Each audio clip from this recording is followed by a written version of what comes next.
Halo,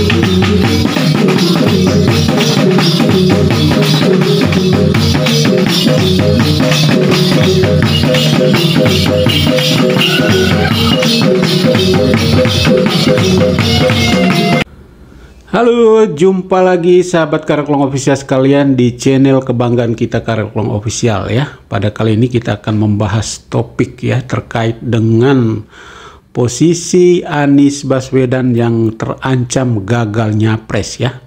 Saya boleh katakan demikian karena kita melihat konstelasi politik akhir-akhir ini memang sangat merumitkan posisi Anies Baswedan. Yang pertama adalah rencana pertemuan Puan Maharani ya, PDIP dengan Demokrat. Puan AHY ingin bertemu. Saya kira ini bukan pertemuan biasa, ini bukan pertemuan basa-basi.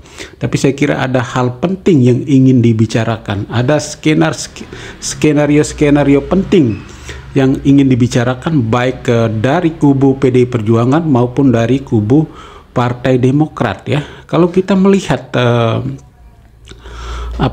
posisi PDI Perjuangan itu kan sebenarnya posisinya sudah aman ya. Dia sudah punya tiket sendiri ya, sudah punya teman koalisi untuk mengusung Ganjar Pranowo sebagai calon presiden. Tapi kenapa PDIP harus bertemu Partai Demokrat ya? Padahal kan Partai Demokrat ini kan ada di koalisi perubahan bersama Nasdem, PKS untuk mengusung Anies sebagai calon presiden. Kenapa PDIP ingin bertemu Partai Demokrat? Nah, ini yang kita perlu analisa ya. Kira-kira apa sih sebenarnya yang diharapkan Partai Demokrasi Indonesia Perjuangan terhadap Partai Demokrat ya. Jadi menurut saya ada beberapa hal yang memang ingin dilakukan oleh Partai Demokrasi Indonesia Perjuangan. Yang pertama adalah saya melihat bahwa ada skenario-skenario yang tidak baik ya. Yang pertama mungkin PDIP ingin menggagalkan pencapresan Anies Baswedan, yaitu dengan cara ya mengajak Partai Demokrat supaya keluar dari koalisi perubahan ya. Barangkali ada tawaran-tawaran yang menarik.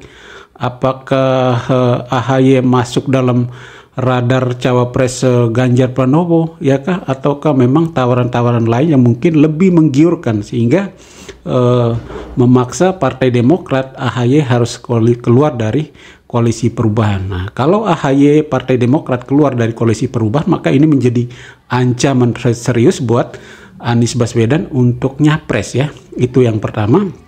Atau alasan yang kedua, pertemuan ini adalah antisipasi putaran kedua seperti yang disampaikan oleh ada pengamat politik yang menganalisa seperti itu. Jadi PDIP ini kan mengantisipasi putaran kedua karena kita ketahui bahwa selama ini setiap simulasi di berbagai lembaga survei itu kalau putaran kedua Prabowo itu sangat kuat sekali.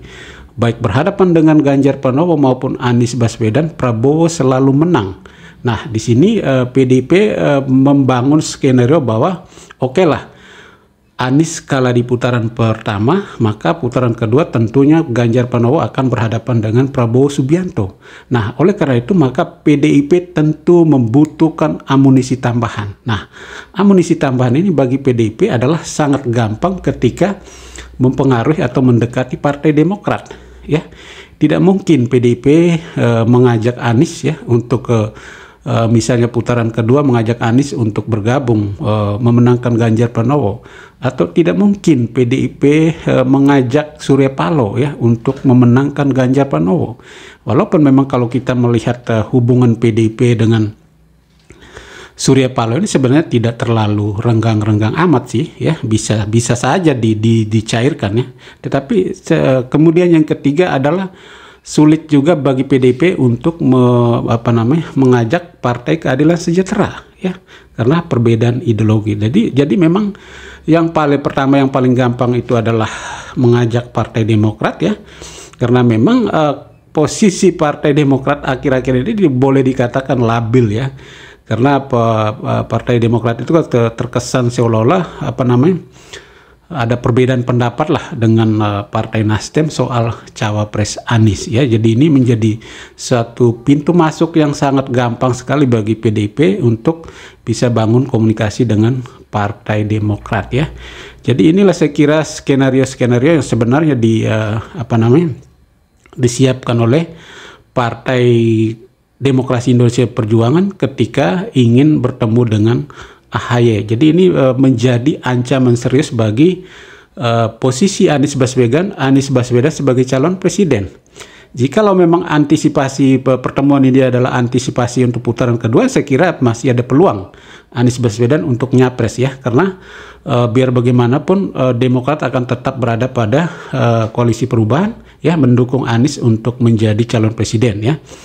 Tetapi kalau misalnya pertemuan ini adalah bagaimana cara untuk menggagalkan pencapresan Anies dengan menarik keluar Partai Demokrat dari koalisi perubahan, saya kira menjadi celaka buat Anies Baswedan ya.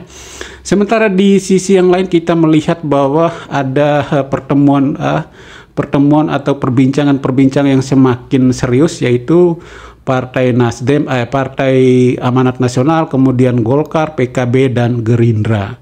Keempat partai ini rencana ingin membentuk koalisi permanen untuk mendukung ya Ketua Umum Partai Gerindra Prabowo Subianto sebagai Capres 2024 ya. Jadi kalau posisi konstelasi politiknya seperti ini ya, katakanlah Partai Demokrat keluar dari kubu koalisi perubahan, kemudian partai-partai yang lain sudah membentuk koalisi sendiri mendukung Prabowo Subianto di Capres 2024 ya.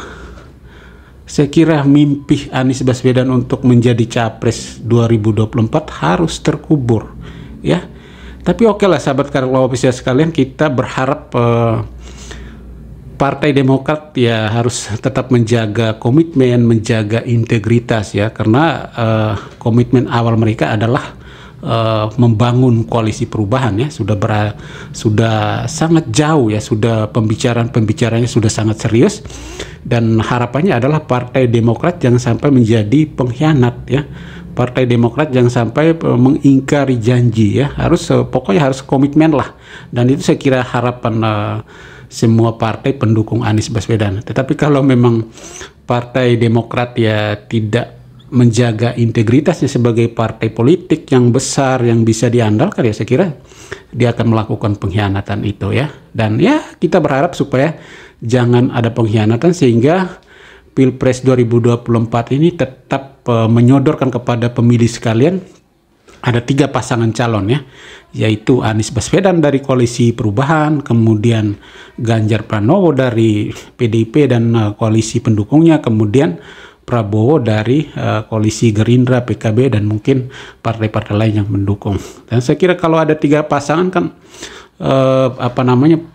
pertarungan ini semakin menarik ya untuk dipertontonkan, dan saya kira meminimalisir pembelahan-pembelahan yang terjadi di lapisan masyarakat paling bawah. Oke sahabat Karakter sekalian, itulah sedikit analisa singkat dari saya ya teman-teman. Jangan lupa like, comment, subscribe, dan nyalakan lonceng notifikasi. Mantap.